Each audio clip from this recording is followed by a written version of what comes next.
Harvey, I think we have our guest here. Yes. We have Drew Underwood hanging out with us on set. Yep. And I think we should bring him in to chat about our question of the day. Okay.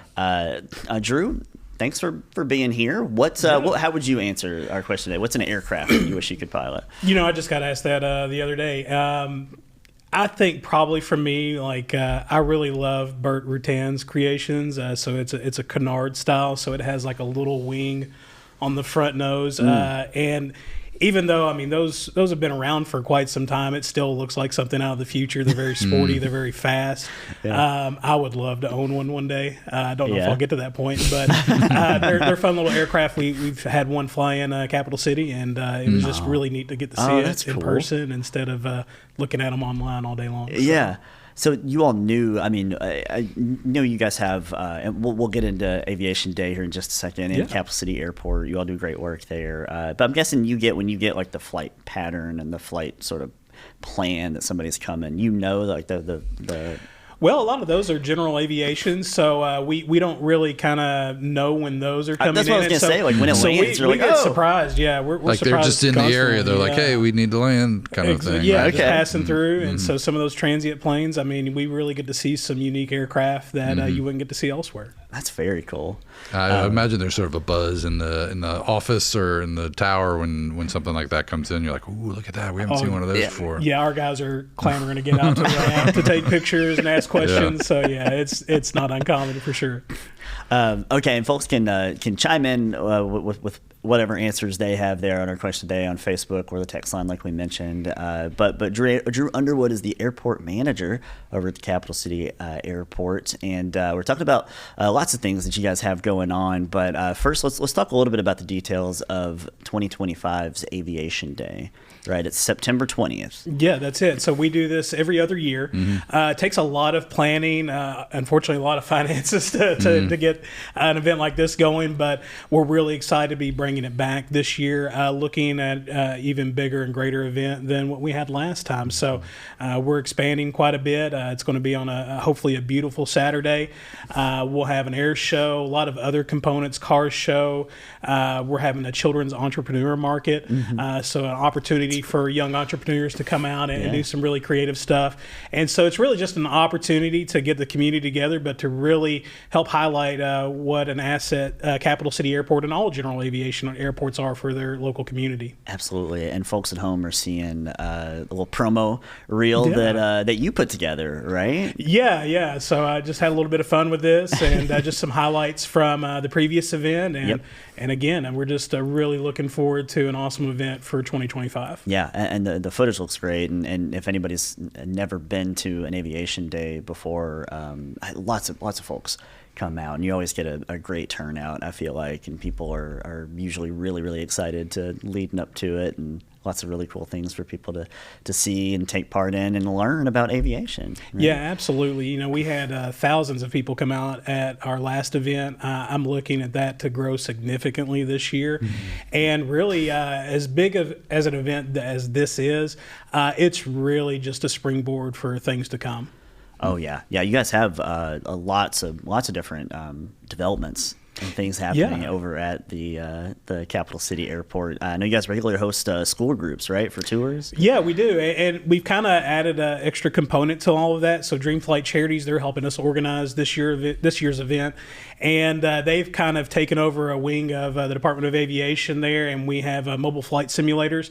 So anytime we host a school group for a tour, we can make it more interactive and educational. So we actually teach the students about the different forces and physics behind flight, but also how to manipulate those and control an aircraft, and they can put all that knowledge to the test on those simulators. So it makes it a lot more engaging and educational. We actually just hosted a aviation camp with Frankfort Independent Schools, I think week before last. So that's very just cool. A lot of different opportunities, and again, we're looking to develop just other educational opportunities for students in the area. We're looking at launching a student-oriented flight club this fall, and so all of that is going to be supplemental to this big event that's coming.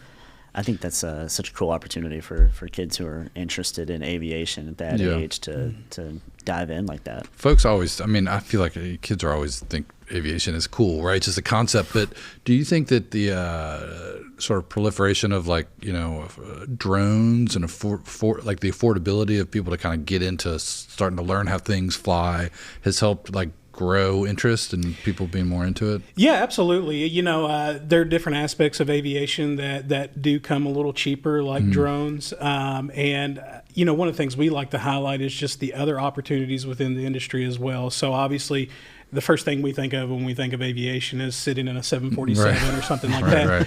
But we're in dire need of mechanics, airport managers, everything across the board that feeds into that industry. And so there is plenty of opportunity, and Kentucky is actually one of the key players on a national scale when it comes to aviation. We're one of the highest manufacturers of aviation parts and things going on here. So if it's flying or being shot into space, 9 times out of 10, it's being produced or warehoused here in the state. And so we have a wonderful industry, something to be known for beyond bourbon and basketball and horse racing and the automotive industry. We have something we can really cling to there.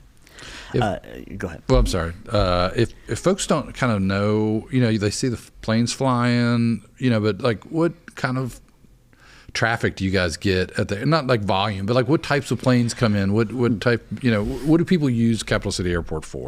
Yeah. It's going to change from community to community, but for Frankfort specifically, of course, we have an air support facility for the Kentucky National Guard. So we see a lot of Black Hawks, Lakotas coming in. They're servicing those aircraft, preparing them for whatever may come, emergency response, things of that nature. But then, a lot of small business owners, they're constantly flying in. Buffalo Trace, the Bourbon Trail, those are big hot spots. And so it's really kind of across the board. And then we do have, obviously with us being the state capital, a lot of bureaucratic visits and diplomatic, discussions going on, and so it's always something different every day. Wow, yeah, a lot of activity. I think you mentioned the OpenSkies Flight Club, right? It's fall of this year. Where can people go to maybe, or where should they go to find out more information about it? Yeah, so we're going to be having a lot more information drop online through our social media channels. You could either follow Capital City Airport's Facebook page, or DreamFlight Charities is the one that's organizing that. Their Facebook page and social media channels, they'll be releasing more information on that. But yeah, it's going to be launching August of this year. And again, it's kind of a unique opportunity. There's a lot of airports that have flying clubs that are comprised of pilots, that local aviation community. But this is really a good exploratory opportunity for students that might have an interest in aviation. We're going to have guest speakers that talk about all the different professions, that I rattled off earlier, just trying to give them a holistic view of what it looks like to participate in that industry. Yeah, and I think it is important that it's not just pilots. Like it is, there's so much more to it. Absolutely. One more quick plug for Aviation Day, right? Yeah. September 20th. Hopefully we can have you guys back on. Maybe we can convince one of your colleagues to come in and join you as well when it gets a little closer to September, right? But what's the website? aviationdayky.com. That's correct. Okay. Yeah, we have kind of our tentative schedule posted on there, and we'll be adjusting and changing that as we get closer to the event. But again, join us Saturday, September 20th. We do have sponsorship opportunities. We really need to make this a community event, and like I said, it's a great way to get in front of a lot of people and build that community. And so we're really excited, and I look forward to seeing what's coming this fall. Awesome. Me too. I'm really happy for you and excited for the Aviation Day coming up in September. You all do such amazing work there, and know it'll be another successful event for you. And like I said, come on back when we get a little closer to September, okay? We'll do it. All right.